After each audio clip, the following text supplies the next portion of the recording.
हाय दोस्तों, आपके YouTube channel अभिनव coaching centre में आपका स्वागत और अभिनंदन है। मैं राजनारायण यादव आपको आज प्रत्यय के दूसरा भेद बताऊंगा।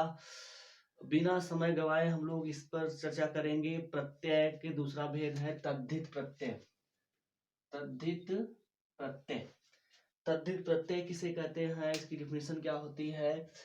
संज्ञा, सर्वनाम व विशेषण के अंत में लगने वाले प्रत्यय को तद्धित प्रत्यय कहा जाता है। तद्धित प्रत्यय कहा जाता है। संज्ञा, सर्वनाम, विशेषण के अंत में लगने वाले प्रत्यय को तद्धित प्रत्यय कहते हैं। जैसे मानव में ता शब्द लगने मानवता बनता है। मानव क्या है? एक शब्द, संज्ञा है। अच्छा, धन, आई। अच्छा क्या विशेषण शब्द है, इसमें आई प्रत्यय लगने अच्छाई शब्द बन जाता है। तो कहने का मतलब संज्ञा, सर्वनाम और विशेषण के अंत में संज्ञा, सर्वनाम, विशेषण के अंत में लगने वाले प्रत्यय को तद्धित प्रत्यय कहते हैं। और इस प्रत्यय से बनने वाले नए शब्द को तद्धितांत भी कहा जाता है। अगला पॉइंट, तद्धित प्रत्यय के भेद। तद्धित प्रत्यय के 8 भेद होते हैं, जो किताबों में अक्सर मिला करते हैं। कम से कम कितने? 8 भेद होते हैं। ये कोई फिक्स नहीं है। कर्तृवाचक कर्तृवाचक तद्धित प्रत्यय। कर्तृवाचक, कर्ता का बोध कराने वाले प्रत्यय। मतलब कि जो प्रत्यय कर्ता का बोध कराए उसे कर्तृवाचक तद्धित प्रत्यय कहेंगे। जैसे जुआ में अरी शब्द जुड़ जाने से, शब्दांश जुड़ने से, प्रत्यय जुड़ने से जुआरी बनता है। जुआरी शब्द से लग रहा है ना कोई करता है। जैसे पान में वाला प्रत्यय जुड़ जाने से पान वाला बन जाता है। पान वाला मतलब कर्ता का बोध करा रहा है। सेकंड पे है भाववाचक।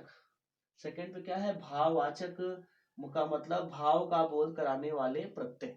जो प्रत्यय भाव का बोध कराते हैं उन्हें हम कहते हैं भाववाचक तद्धित प्रत्यय कहा जाता है। जैसे अपना में आयत प्रत्यय लग जाने से अपनायत बन जाता है। अपनायत का मतलब जिसको अपना लिया गया हो। चौड़ा में आन प्रत्यय लग जाने से चौड़ान बन जाता है। ठीक है, इस तरह से भाववाचक प्रत्यय का निर्माण हो जाता है। संबंधवाचक का मतलब होता है संबंध का बोध कराने वाले प्रत्यय। जो प्रत्यय संबंध का बोध कराती हैं उनको कहा जाता है संबंध बोधक तद्धित प्रत्यय। जैसे नाना में हाल शब्द जुड़ने से ननिहाल बन जाता है। और ससुर में आल प्रत्यय जुड़ जाने से ससुराल शब्द बन जाता है। इस तरह से आप कई शब्द बना सकते हैं। गणनावाचक मतलब गणना का बोध कराने वाले प्रत्यय। जैसे पह में ला प्रत्यय जुड़ जाने से पहला बन जाता है। और दुस में रा प्रत्यय जुड़ जाने से दूसरा बन जाता है। इस तरह से आप कई शब्द बना सकते हैं। अगला पॉइंट है गुणवाचक। गुणवाचक तद्धित प्रत्यय। गुण का बोध कराने वाले प्रत्यय को गुणवाचक तद्धित प्रत्यय कहा जाता है। जैसे गुण में वान प्रत्यय जोड़ देने से गुणवान बन जाता है। और सज में ईला प्रत्यय जोड़ देने से सजीला बन जाता है। इस तरह से भी कई प्रत्यय जोड़ करके आप गुणवाचक तद्धित प्रत्यय का निर्माण कर सकते हैं। स्थानवाचक, स्थान का बोध कराने वाले प्रत्यय। जैसे जर्मन में ई शब्द जोड़ देने से बड़ी शब्द जर्मनी बन जाता है। जयपुर में बड़ी जोड़ देने से जयपुरी बन जाता है। ए बड़ी ई शब्द जो है यही आपका प्रत्यय है। मतलब कि ई प्रत्यय जोड़ देने से जर्मनी बन जाता है और जयपुर में ई प्रत्यय जोड़ने से जयपुरी बन जाता है। इस तरह से आप कई शब्द बना सकते हैं। उनवाचक का मतलब होता है लघुता, हीनता, नीचता का बोध कराने वाले प्रत्यय।